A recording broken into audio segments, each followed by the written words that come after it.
Bom dia, é com prazer que recebemos hoje aqui no nosso canal Ciências Sociais em Diálogo o professor Jorge Leite Júnior, que é professor do programa de pós-graduação em Ciências Sociais, desculpe, em Sociologia, a força do ar, programa de pós-graduação em Sociologia e também do programa de pós-graduação em Estudos Literários da Universidade Federal de São Carlos.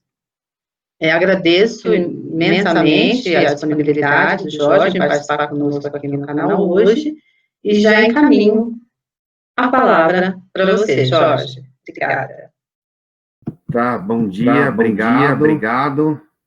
Então, vamos lá. Antes de iniciar minha fala, eu quero dedicar essa apresentação à memória, de todas as vítimas da Covid-19 e que aqui no Brasil, até o fim da semana, a gente vai chegar no horrível recorde de 100 mil mortes aqui no Brasil, né? Então, dedico a fala à memória dessas pessoas. O objetivo dessa fala aqui com vocês é, a partir de algumas obras literárias e das questões que elas me trazem, vão ser duas obras específicas, fazer uma reflexão sobre a pandemia de Covid-19 hoje. Eu não vou discutir as obras, tá? Eu vou pegar alguns pontos, eu vou fazer um movimento assim de vai e vem com essas duas obras, tá? Eu podia ter usado, eu vou pegar duas obras europeias, tá? Eu podia ter usado trabalhar com várias outras, mais conhecidas que discutem o tema epidemias, e aqui no nosso caso pandemias, né? Podia trabalhar, por exemplo, o amor nos cólera, Gabriel Garcia Marques, ou ensaios sobre a cegueira, Saramago, tal. Mas eu quero pegar duas obras europeias bem famosas, uma clássica, inclusive, para focar no tema eurocêntrico. Tá? Não só porque essas obras ajudam a fazer um diálogo com o colonialismo, né? mas também para pensar como as nossas maneiras de agir e reagir em relação à pandemia ainda uma lógica colonizada. Tá? E aqui eu estou falando no sentido da colonialidade do poder, conforme o professor Aníbal Quirano. Lembrando também, gente, o historiador francês Jean Delimot, ele já dizia num livro dele História do Medo no Ocidente, ele tem um capítulo sobre as epidemias medievais, né? E lá ele já mostra, que na Europa desde a Idade Média, já mais pobres, as mulheres e as crianças. Ou seja, as epidemias sempre atingem muito mais os mais vulneráveis dentro da sociedade. Ou seja, as epidemias, apesar de toda esse discurso, da potencial democracia da epidemia, né? De que ela potencialmente pode atingir a qualquer um, na realidade as epidemias têm raça, têm gênero e têm classe. E elas continuam até hoje, né? Principalmente nas regiões e países que foram colônia, ou que a lógica da colonialidade ainda continua. Lembrando, que uma das bases do colonialismo é a ideia de raça. E o consequente racismo derivado disso. Né? E que isso é causa direta da situação de vulnerabilidade que muitas populações se encontram. Né? E o Brasil é um caso explícito disso. Se o vírus tem potencialmente a capacidade de atingir todo mundo igualmente, né? Se ele realmente atinge e mata, depende da vulnerabilidade da população.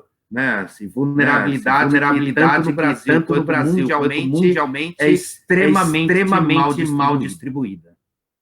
Ou seja, juntou vírus com um forte poder de contágio, com a pobreza, no sentido de falta de saneamento básico, fragilidade física, como desnutrição, por exemplo, é uma situação propícia para que ocorra uma morte em massa, né?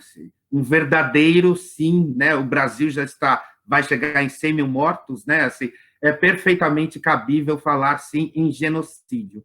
E eu não estou falando aqui só em termos quantitativos, né? O que eu estou falando é que é um absurdo, por exemplo, em 2020, uma pandemia matar milhares de pessoas, não porque surgiu um vírus, mas porque os estados e os órgãos internacionais de saúde não estavam preparados para lidar com isso através dos seus sistemas de saúde. O que eu quero discutir, então, não é que as pessoas estejam morrendo por causa de um vírus, né?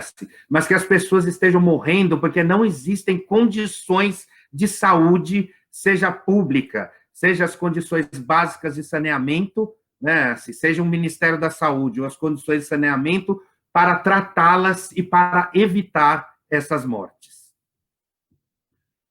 O primeiro texto que eu quero trazer aqui para vocês é um conto do Edgar Allan Poe, que ele escreveu em 1842, chamado A Máscara da Morte Rubra. Também, dependendo da tradução, pode ser conhecido como A Máscara da Morte Vermelha ou A Máscara da Morte Escarlate. É um conto bem curto, né, do Poe, e ele narra uma epidemia na Idade Média, em que as pessoas ficavam com marcas vermelhas no corpo, né, e depois sangravam até morrer. Daí vem o título do conto, né, A Máscara da Morte Rubra. Em linhas gerais, ela narra a história de um príncipe chamado Próspero, que ele, durante essa epidemia de morte rubra, ele junta a corte e vai se isolar, né, assim, numa abadia, num castelo, que era a propriedade sua, né? Depois de uns 5, 6 meses, né, assim, e isso é muito interessante, né, assim, o Poe já falava, assim, de que o pessoal no castelo perde a noção precisa do tempo, né, se eles se isolam no castelo e, consequentemente, acabam perdendo a noção precisa do tempo. Depois de uns 5, 6 meses, o príncipe resolve fazer um baile de máscaras. E nesse baile aparece uma pessoa desconhecida, justamente vestida assim, como com uma mortalha, né, assim, com uma máscara mortuária, ela estava vestida como um cadáver, né, assim.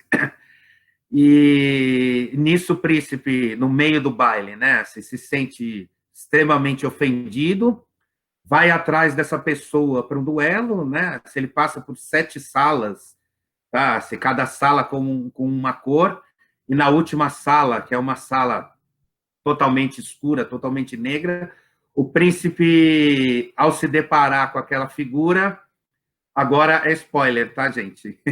Então, já aviso quem não quiser, segura aqui 3 segundos. Mas é meio óbvio, o príncipe descobre que aquela figura não tinha ninguém por trás da fantasia, né? Assim, quem estava ali era a própria morte.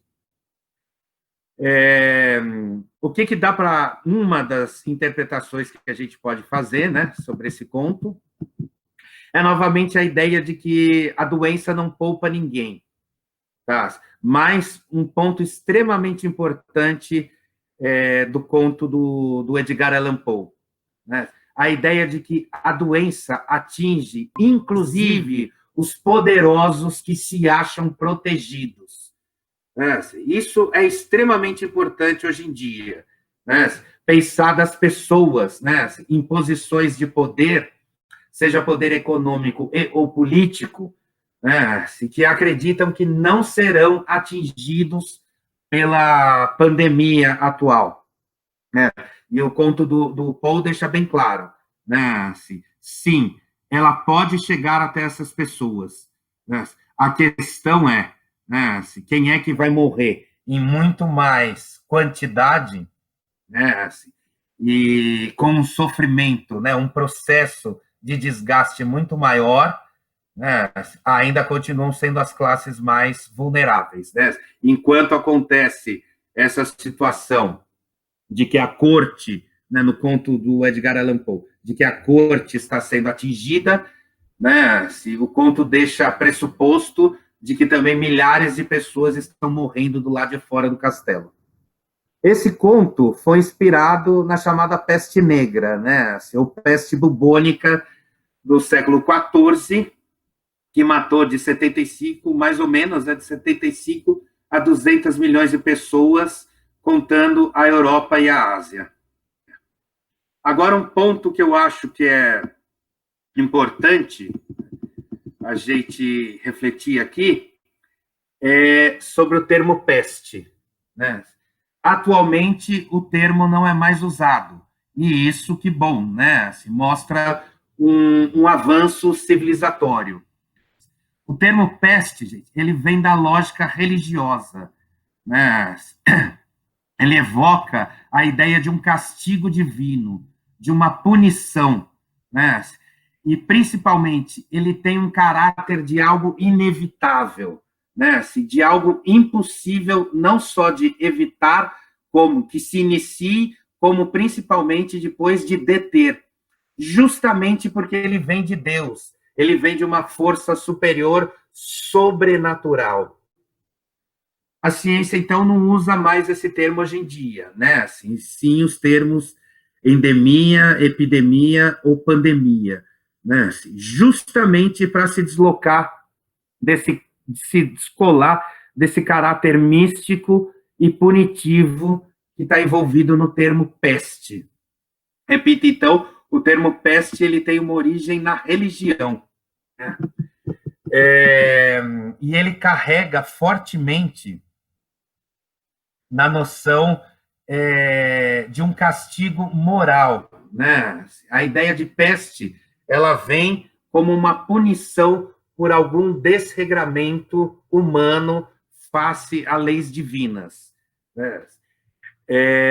A gente não pode se esquecer, né, que na década de 80, com o surgimento da pandemia de AIDS, né, em vários países do mundo, inclusive no Brasil, ela foi chamada de peste gay no começo, né? Ou seja, a ideia de que Deus ou uma força sobrenatural estava punindo, né, os homossexuais por justamente pelo seu comportamento sexual visto como desviante para os grupos religiosos. Não à toa, o termo peste gay foi usado muito por grupos religiosos.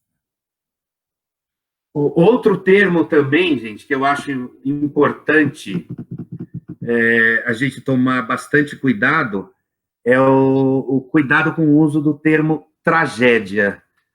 Tá?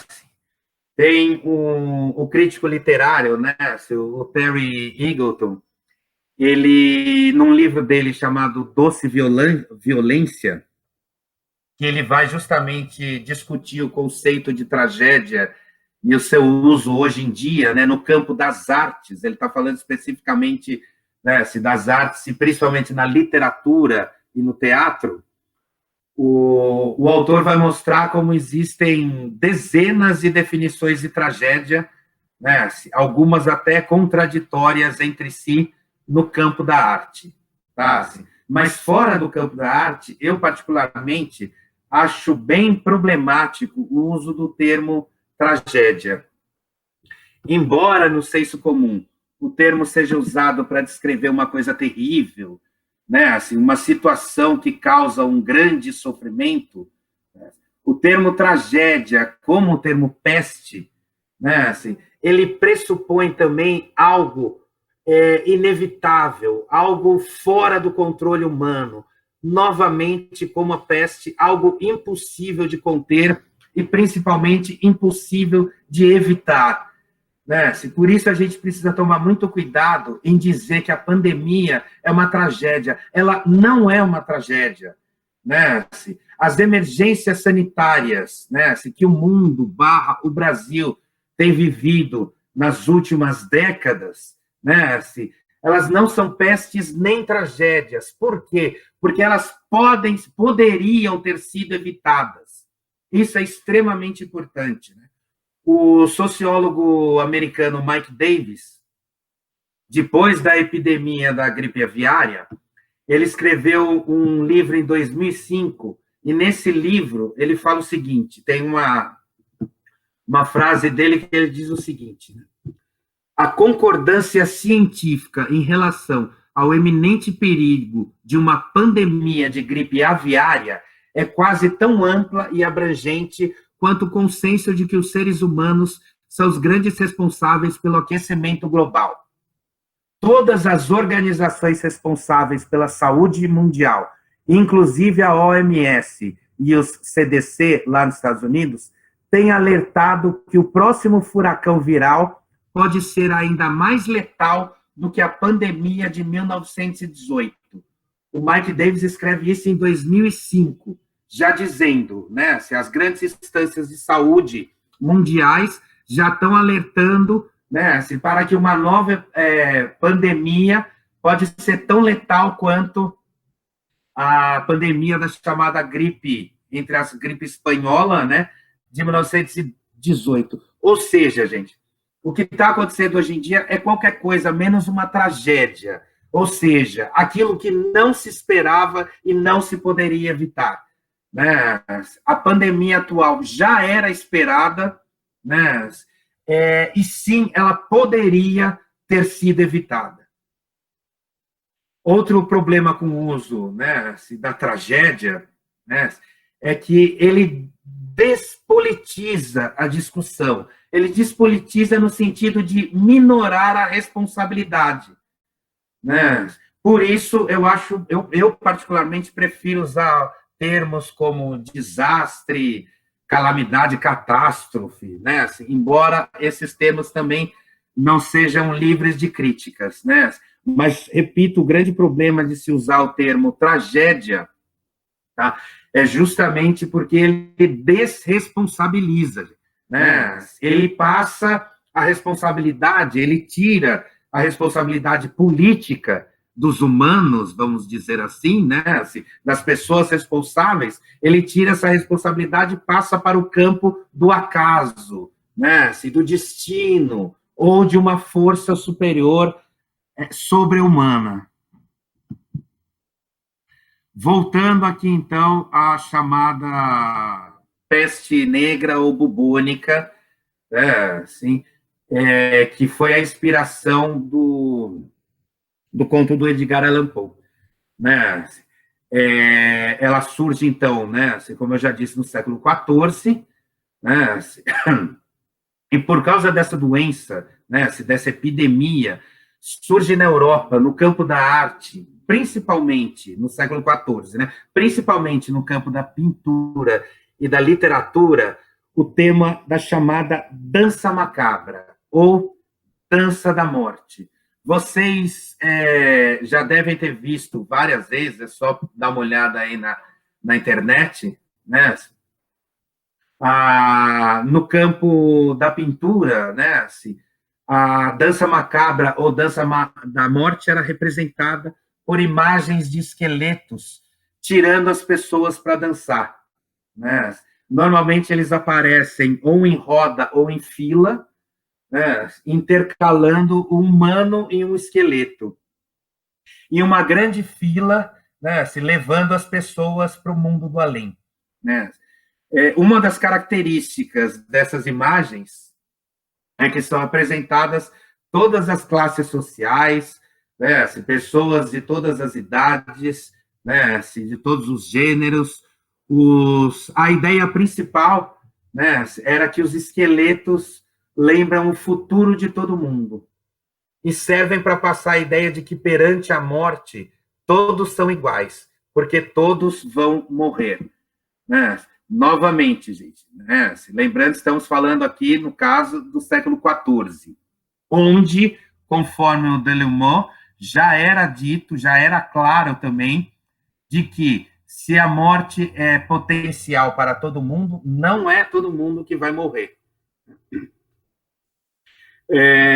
Outra figura, outra questão importante dessa imagem da dança macabra, né, é que ela tira o destaque, né, não mais para a imagem dos mortos, como até então acontecia durante a Idade Média Europeia, né, mas para a figura da morte, né, ou seja, e essa figura tinha uma importante foco de representação da ideia de morte coletiva. Não à toa, gente, o conto da Máscara da Morte Rubra, do Edgar Allan Poe, também fala da ideia da morte como uma dança, né? Se ela aparece na noção de dança, né? O conto do Edgar Allan Poe também mostra uma chamada dança macabra. E aí eu gostaria de pensar com vocês aqui, né? Por que uma dança, né? Por que a Idade Média Europeia pensou essa morte coletiva como a figura de uma dança? Bom, é importante lembrar aqui, né, que a dança nas sociedades ditas tradicionais, né, é uma cerimônia coletiva e fortemente coercitiva. Tá? Tirando a ideia de algumas danças rituais ou artísticas que são feitas por experts, né, a dança em sociedades tradicionais ela é sempre pensada como algo coletivo e coercitivo. Né? É importante lembrar que só a partir do século XX, gente, nas sociedades ditas modernas, né, assim, que ocorreram duas coisas fundamentais em relação à ideia de dança. Né? Primeiro, que a pessoa pode escolher se dança ou não, né? E segundo, se ela pode dançar sozinha. Né? A ideia de dançar sozinha, isso é característico, né, das sociedades modernas, barra contemporâneas, em especial da segunda metade do século XX. Tá? Então, eu acredito que essa imagem medieval europeia de pensar a dança, né, de usar a morte coletiva com a imagem de uma dança, né, é porque é a dança que evoca o caráter social, o caráter coletivo da experiência da morte e da doença.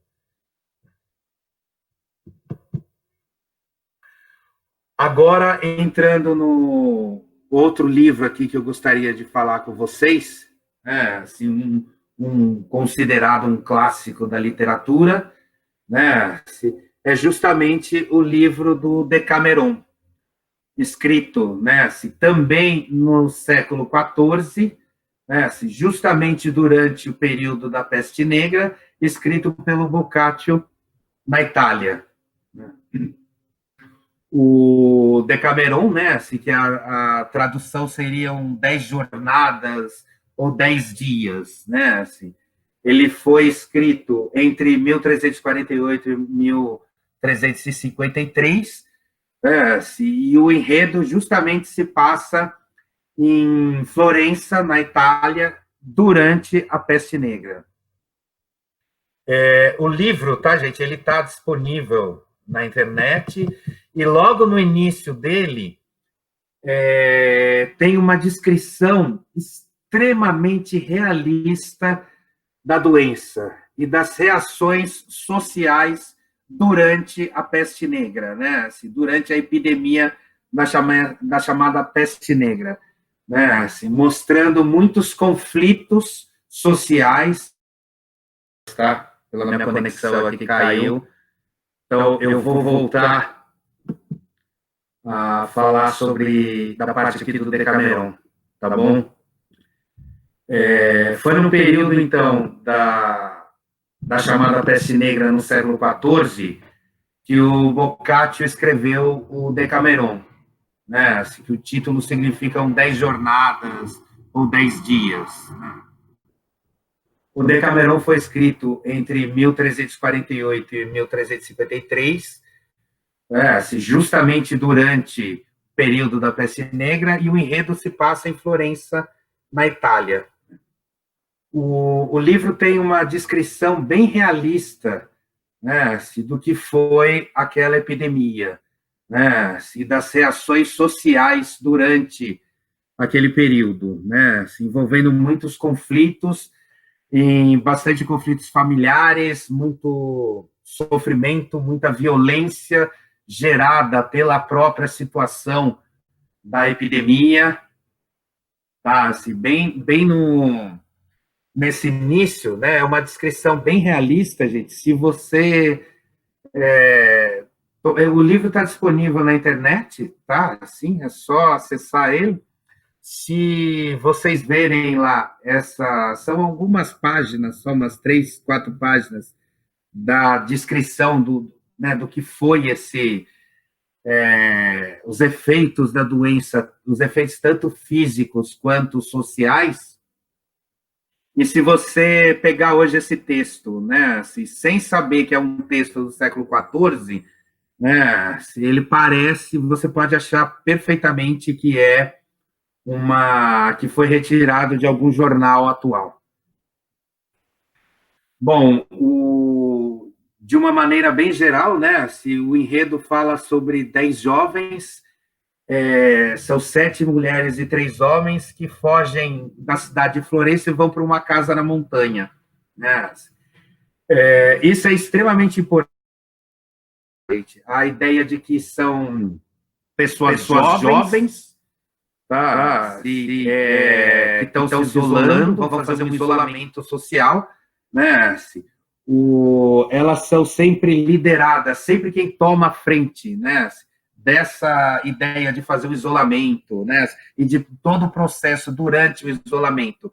São as mulheres, isso é extremamente importante também, né? Assim, e lá, ou seja, eles vão fazer um isolamento nessa casa, na montanha, e lá eles vão passar 10 dias, né, assim, narrando histórias precisamente, mas sem histórias, né? É importante lembrar que não existia a lógica do entretenimento de hoje em dia, né? Se ninguém tinha celular, tinha Netflix, ninguém tinha Instagram, né? Assim, e que enquanto do lado de fora, né, assim, reinava a doença, né, a epidemia, as mortes, ali dentro, protegidos, eles vão ficar narrando as vivências da sociedade que eles estavam mudando, né? Era um período, né, que vai ser ali o início, né, do chamado Renascimento, né? Ali eles vão ficar narrando as vivências sociais, as situações cotidianas, mas o que é importante, né? Narrar não mais segundo uma ordem antiga, uma ordem medieval, mas conforme uma nova ordem social que estava surgindo, né? Assim, uma ordem mais, vamos chamar, uma ordem mais humana. Ou seja, esse era o início do humanismo. E repito, é extremamente importante, né, no livro, a figura das mulheres, né, das mulheres jovens, né, são sempre elas que tomam a iniciativa do isolamento, né, de várias das atitudes dentro do espaço onde eles estão isolados, e são elas que propõem as ideias dos contos, né, ou seja, a ideia de que são as mulheres que estão criando, né, ao narrarem uma nova ordem social. Esse livro, né, é uma ruptura fortíssima com a lógica medieval, né, ele tem a centralidade na figura do ser humano, né, assim, e outra coisa extremamente importante, né, assim, no realismo, vamos dizer assim, da vida material, né, assim, nos seus sentimentos, nos seus desejos, e principalmente nos prazeres, né, da vida social, da vida humana, né, todos os prazeres ditos, né, na lógica do período, embasados na ideia de natureza, né. É fundamental, né, em todo o Decameron a discussão sobre a importância do amor, né, aquilo que depois, mais tarde, né, lá no século XVIII, viria a se organizar como o amor-paixão romântico burguês, o nosso conceito de amor de hoje em dia, né?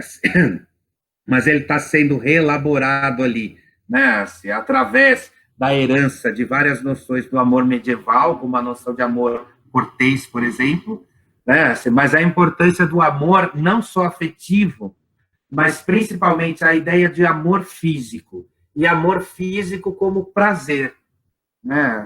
Isso é extremamente importante, a ideia do prazer como um princípio organizador da vida. Tá? Isso, gente, significa que é uma ruptura, não só com o sofrimento medieval, como também a ideia de que ele não tem essa ideia de prazer não tem absolutamente nada a ver com o produtivismo ou o consumismo da nossa sociedade atual. Né? Por exemplo, em nenhum momento, né, assim, do Decameron, da obra, né, assim, não se passa pela cabeça de nenhuma das personagens ali falar que por exemplo, a economia que deve reger a vida e os valores sociais, né, assim, e que ela é mais importante do que cuidar das pessoas, né, assim, em nenhum momento se passa pela cabeça ali das pessoas, das personagens, de que a gente tem que salvar CNPJs e não CPFs, para usar um termo tão, né, uma expressão, infelizmente, tão atual no Brasil. Né? Mas uma crítica ao Decameron, né, assim, que é extremamente importante, é que uma coisa clara, né, assim, essa nova ordem pensada ali naquela obra, né, ela é pensada, antes de tudo, para uma elite social, né, assim, não para todo mundo. Tanto no conto da Morte Rubra, gente, né, assim, quanto no Decameron, é fundante no enredo o tema do isolamento. Não apenas porque ele é um dos métodos mais eficazes, né, assim, para evitar a disseminação de uma epidemia barra pandemia, né, assim, é um dos métodos mais eficazes até hoje em dia, né, assim, quando não se tem uma vacina, uma cura, né, assim, mas principalmente o tema do isolamento é extremamente importante porque não existia um sistema público de saúde. Né? Não existia um sistema ainda, né? Não existia ainda um sistema social organizado e controlado por um tipo de poder que está preocupado em gerenciar a vida, aquilo que o Foucault vai chamar depois de biopoder. Tá, assim. E agora, para a gente ir direto nos pontos que eu quero trabalhar aqui, eu vou dar um salto bem histórico, né? Mas queria falar um pouco, então, né, sobre o nosso SUS, a importância do SUS aqui no Brasil, não só no Brasil, gente, né, assim, mas no mundo. O SUS nasce em 1990, né? Assim, ele literalmente materializa os ideais da Constituição de 88, que diz que a saúde é um direito do cidadão, né, e um dever do Estado. Lembre-se que até então, gente, né, assim, isso não era, né, assim, claramente definido nas constituições brasileiras anteriores. Né? E o SUS é criado justamente aqui no Brasil, né, a partir da década de 90, quando já se começava o desmonte do estado de bem-estar social na Europa e nos Estados Unidos. Né? O SUS é criado aqui justamente na contramão desse movimento de desmonte, como a materialização dos maiores anseios democráticos brasileiros. Né? O SUS segue 3 princípios. Né? O princípio da universalidade, ou seja, ele tem que ser para todo mundo, né, assim, o princípio da integralidade, né, assim, que é cuidar das várias dimensões da saúde, que é justamente a promoção da saúde, a proteção da saúde, a cura e a reabilitação. Né? Ou seja, não é só dar remédio para tratar uma doença. Né? Ela tem que prevenir, né, que as doenças surjam ou se desenvolvam. Né? Daí a importância, dentro do SUS, da atenção básica. E o terceiro princípio, que é a ideia de equidade, né? Ou seja, tem que levar em conta as diferenças sociais justamente para poder acabar com as desigualdades sociais, né? Daí é fundamental para o SUS a importância da ideia de vulnerabilidade. O SUS, gente, é o maior projeto público de inclusão social do Brasil, né? E é o maior sistema público de saúde do mundo, gente. Né? O Brasil é a única nação com mais de 100 milhões de habitantes a ter um sistema público de saúde universal, um sistema universal, como eu disse para vocês, que é para atender todo mundo. Né? Ou seja, ele é para qualquer pessoa. Isso não existia antes, né, da criação do SUS, né, e não existe em vários países.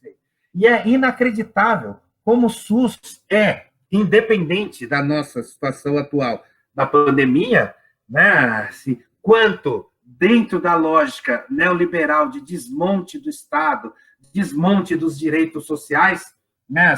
O SUS é um dos alvos principais aqui no Brasil. Né? O SUS é a solução, não é o problema. Gente. É óbvio que ele tem uma série de problemas, né? Mas a solução não é acabar com ele. Né? Lembre-se, o SUS tem o maior programa de vacinação do mundo, o maior programa de transplante de órgãos do mundo. O SUS, infelizmente, já teve, né? Infelizmente não tem mais, né? Felizmente já teve e infelizmente não tem mais, né? A excelência no cuidado com as pessoas com HIV, né? O tratamento de HIV/AIDS no Brasil, né? Já foi considerado pela Organização Mundial de Saúde até bem pouco tempo atrás como referência mundial. Jorge, desculpe, você poderia, por favor, só cuidar do tempo, porque já avançou bastante, tá bom? Não, então, era justamente, era para terminar, então, agora aqui, tá, e concluir aqui falando, né, que infelizmente, né, a militarização da saúde agora, né, literalmente abandonou todo esse know-how, né, acumulado que o SUS e os seus profissionais têm, né, mas os profissionais da saúde, né, que são especialistas em situações de epidemia, né, lembrem-se da epidemia de Zika, que não só existia no Brasil, como continua existindo, né, esses profissionais foram completamente ignorados, né, e afastados do Ministério da Saúde atual, né, no qual a gente vê o número de mortos por Covid no Brasil já se manter há um bom tempo num patamar de mais de 1.000 mortes por dia. E, para concluir, gente,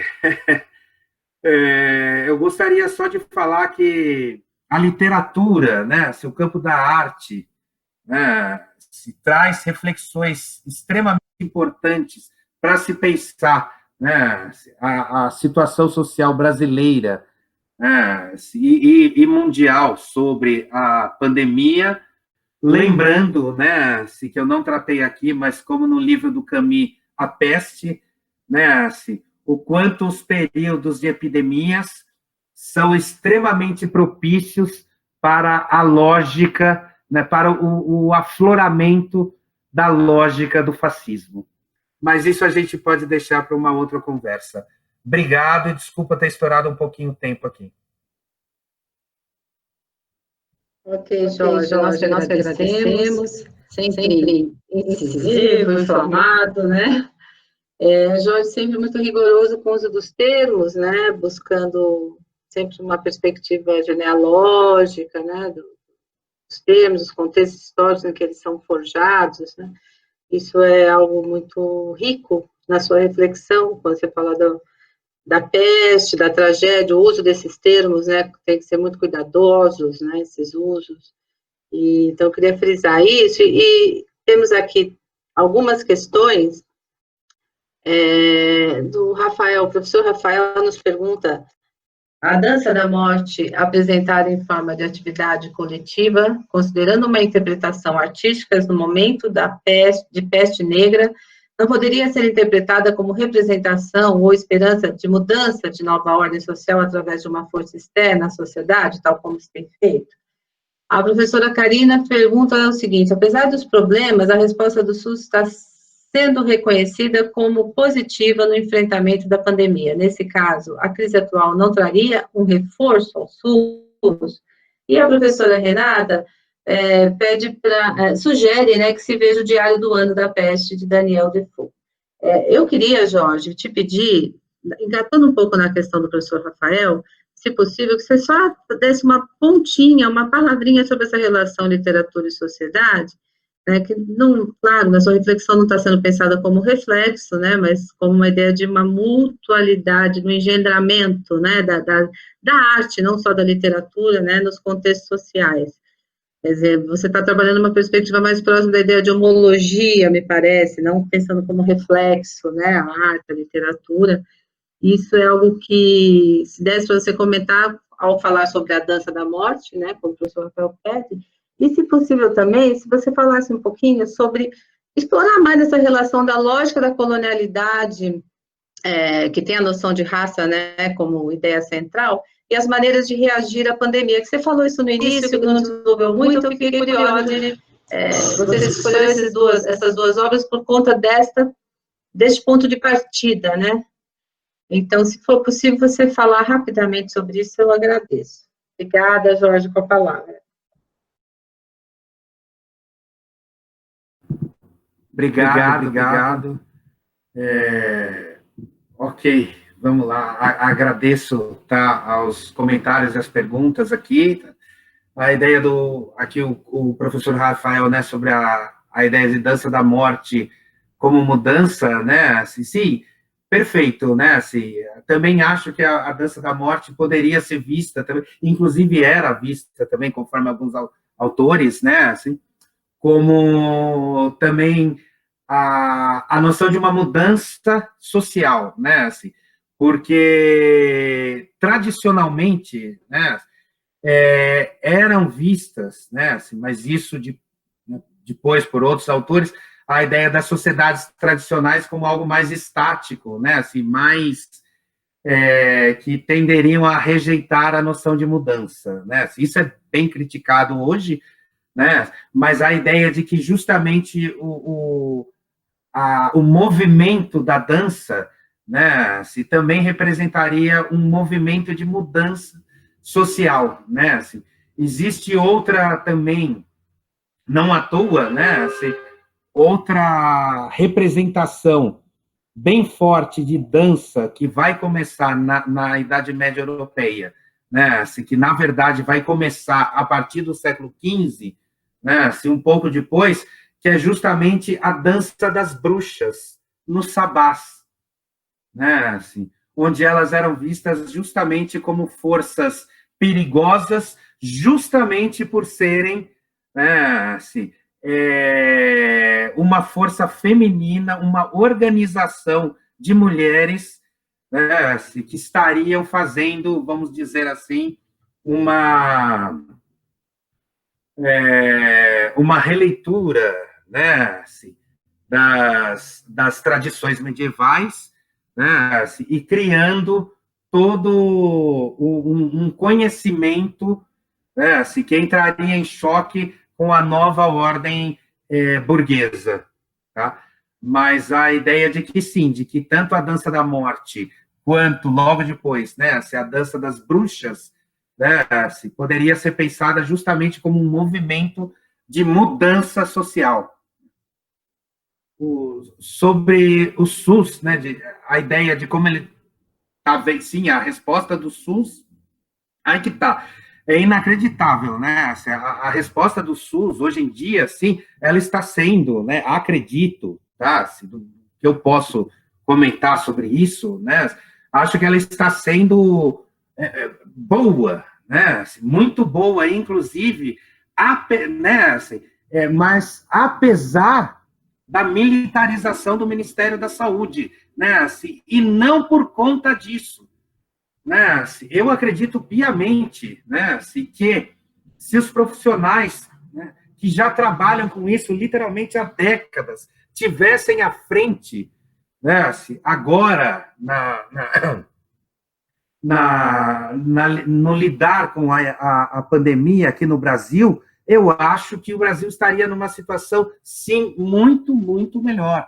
Né? Mas acredito que o SUS está fazendo o máximo que é possível, repito, apesar da militarização, e que acredito, sim, que espero, né, assim, que a população esteja reconhecendo a importância do SUS. Hein? Se com o SUS, com tudo isso, a gente já está com 1.000 e tantas mortes, né, assim, em média por dia, imaginem sem o SUS. Hein?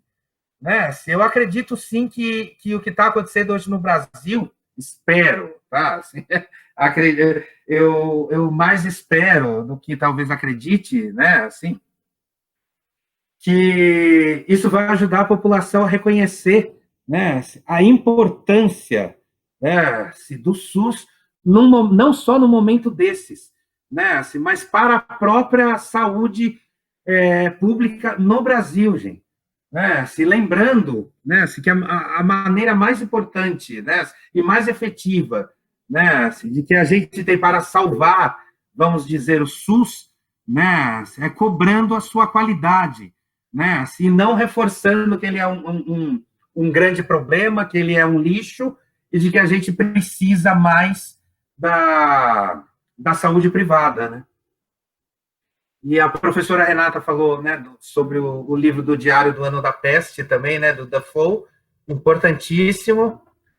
E sobre a questão da colonialidade, que a professora Ana Lúcia comentou aqui, né, a ideia de colonialidade do poder do Quijano, né, que é justamente assim, se as ex-colônias não são mais colonizadas no sentido político do termo, né, político-econômico do termo, né, a ideia de colonialidade do poder significa que a lógica da colonialidade continua funcionando muito bem, obrigado, né, assim, inclusive com o racismo, né, nas ex-colônias agora independentes.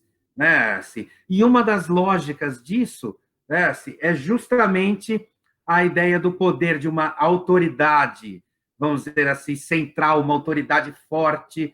Né, assim, aqui eu reconheço toda a importância, novamente, do Estado, tá? Em especial na sua face, na nossa situação do SUS, tá? Assim, mas essa crença, né, assim, de que o que a gente precisa é de um Estado cada vez mais forte, né, assim, e não da participação coletiva, né, assim, nas decisões estatais, por exemplo. Isso é colonialidade do poder. Né? Vejam só, gente, né, o que é a periferia no Brasil, principalmente, né, assim, os exemplos que eu conheço mais aqui de São Paulo, né, assim, os movimentos de periferia aqui das favelas, né, assim, se auto-organizando, né, assim, para poder gerenciar a situação dentro das comunidades, né, assim, lembrando que, né, se não fosse isso, esses grupos estavam completamente abandonados, né, pelo próprio Estado, dentro de uma lógica da chamada necropolítica, né, do Mbembe. Então, assim, se o Estado também, né, se criou, né, junto com a formação do Estado, a ideia de biopolítica, né, lembrem-se que é fundamental também para o Estado, né, como o Mbembe deixa bem claro, né, a necropolítica, né, é fundamental para o Estado, quando pensado em lógica autoritária, né, lógica centralizada, né, esse protofascismo, né, já quase um fascismo explícito que a gente vive, né, é fundamental para esse Estado, né, pensar a necropolítica, né, não é só deixar morrer, né, é fazer morrer, né, não é só, por exemplo, né, deixar o subfinanciamento do SUS, né? É no momento em que o SUS mais precisa de uma expertise de lidar com uma pandemia, né? O Estado literalmente afasta essas pessoas e coloca para gerenciar o Ministério da Saúde pessoas que não têm absolutamente conhecimento nenhum da situação concreta que a gente está vivendo, né? E mesmo o argumento da importância da logística, né? Vamos colocar militares porque eles são muito bons em logísticas, né? Assim, em especial o atual, quase, né, assim, interino ministro da Saúde, assim. Só que, gente, logística também sempre foi uma questão fundamental da saúde, da área da saúde, né? Assim, então, assim, pessoas especialistas em logísticas não é argumento, porque os próprios profissionais da saúde, especialistas em logísticas, já existiam dentro do Ministério da Saúde. Ok, Jorge. Continuando aqui com as nossas questões, nós temos um comentário da professora Renata, e seguido de uma questão, acho que já está meio comentado, mas eu vou ler publicamente. Ela diz o seguinte: a impressão é a de que, nos contextos pandêmicos do século XIV, dadas as proporções da peste, como hoje, toda a ordem sociocosmológica desagrega-se, abrindo para um carpe diem. Apesar de você ter dito que a reflexão sobre o fascismo fica para outra, como se poderia pensar sobre a agudização dessa outra face da resposta fascista? Bom, você já comentou bastante, mas se você quiser falar um pouco mais a partir do comentário dela. E ainda temos aqui uma pergunta da Paula Cardoso, via chat do YouTube, que nos pergunta: professor, nós vemos como a arte retrata e denuncia determinado período histórico e social. Atualmente, em mês de pandemia e quarentena no país, o senhor já acessou alguma produção que situasse o Brasil? Ou seja, existe alguma produção literária aí situando já o nosso contexto brasileiro? Acho que é isso que ela está perguntando. Ok, Jorge? Tá, então... Tá liberado, tá o microfone.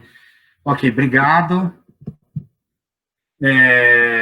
Sobre essa questão, né, assim, tão íntima entre pandemias, epidemias, né, assim, e fascismo, né, assim, elas são muito próximas, né, assim, talvez entre uma série de motivos, mas dois principais, né, que essa relação fica mais clara, né, assim, o primeiro que muitas vezes se pensar da ideia de uma autoridade forte para resolver o problema, né, se seja uma autoridade divina, seja um Estado, né, e segundo, que é fundamental também, a ideia de um estado de exceção, né, assim, um período de exceção, de um estado de exceção que abre possibilidades durante um período de epidemia / pandemia, né?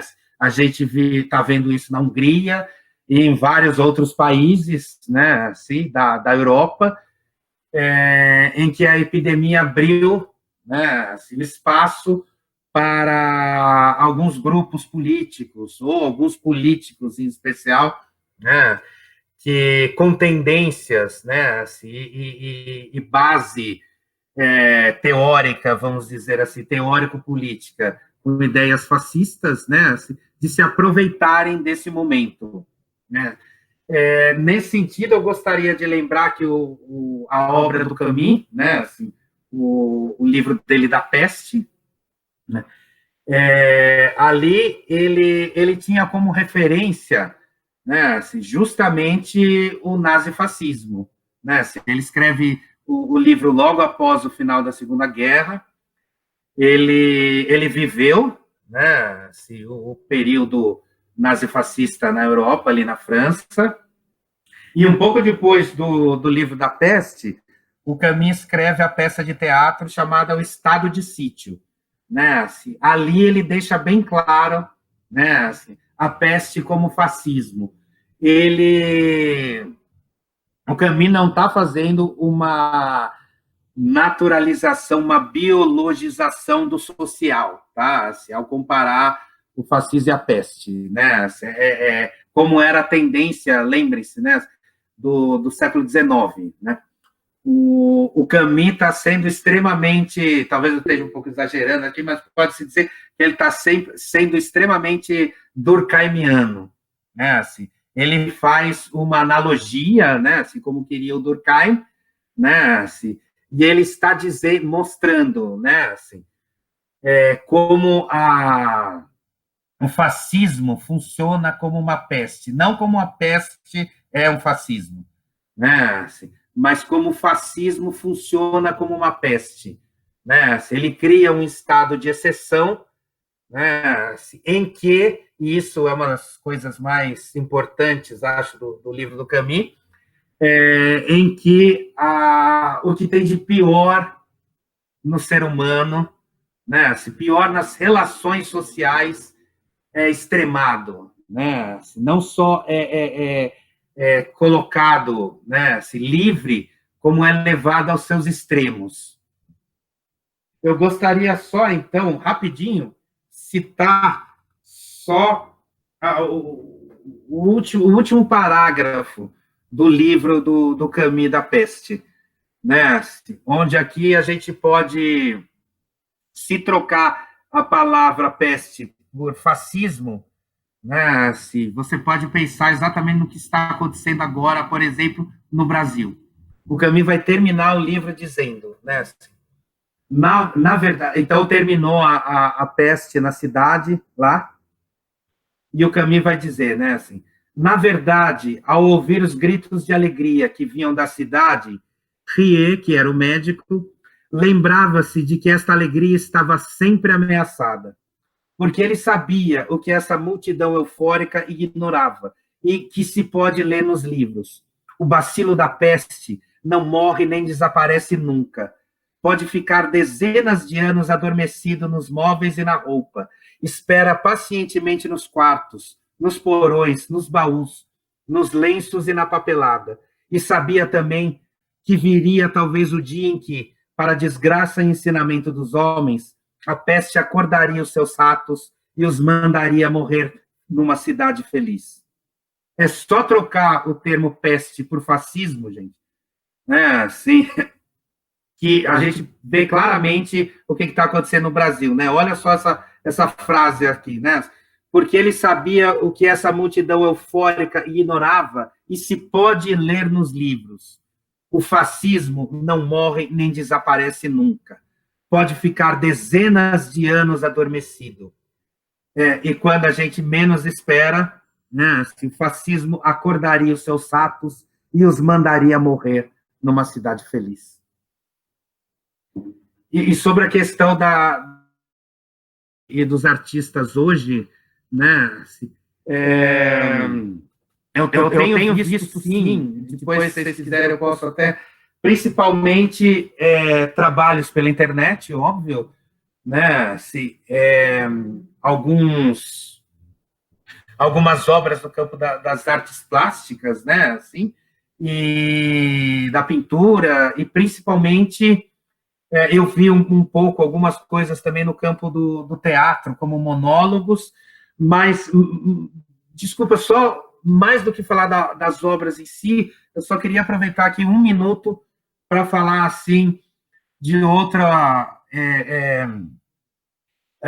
outro genocídio, né? Assim, não só das populações vulneráveis que está acontecendo no Brasil agora, né? Assim, mas dos artistas, né? Assim, o quanto o atual governo, né? Assim, simplesmente, né? Assim, numa atitude típica da necropolítica, né? Assim, abandonou essas pessoas à própria sorte, né? Se deixou elas morrerem. E eu não estou falando aqui, gente, né? Assim, desses cantores, né? Assim, de músicas de muito sucesso que até um pouco antes da pandemia foram até o presidente da República atual, né? Se foram pedir para ele o fim da meia entrada, né? Eu não estou falando dessas pessoas que estão ganhando com as suas lives, né? Eu estou falando desses artistas que viviam do seu... Principalmente os artistas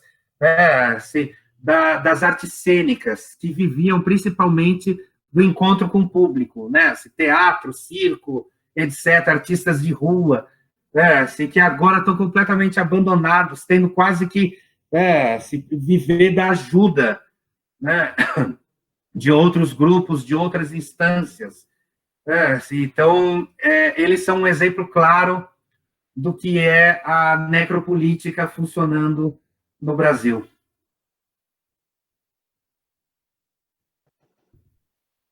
Oi, Jorge. Bem, acho que já estamos chegando, né, ao término aqui do tempo estabelecido, então, acho que as questões foram contempladas. Agradeço mais uma vez ao professor Jorge Leite por nos prestigiar aqui hoje com as suas reflexões, e convido a todos para, na próxima quinta-feira, estarmos de novo aqui no canal, no mesmo horário, às 10 horas. Obrigada a todos. Obrigado, gente. Obrigado mesmo. Até uma próxima.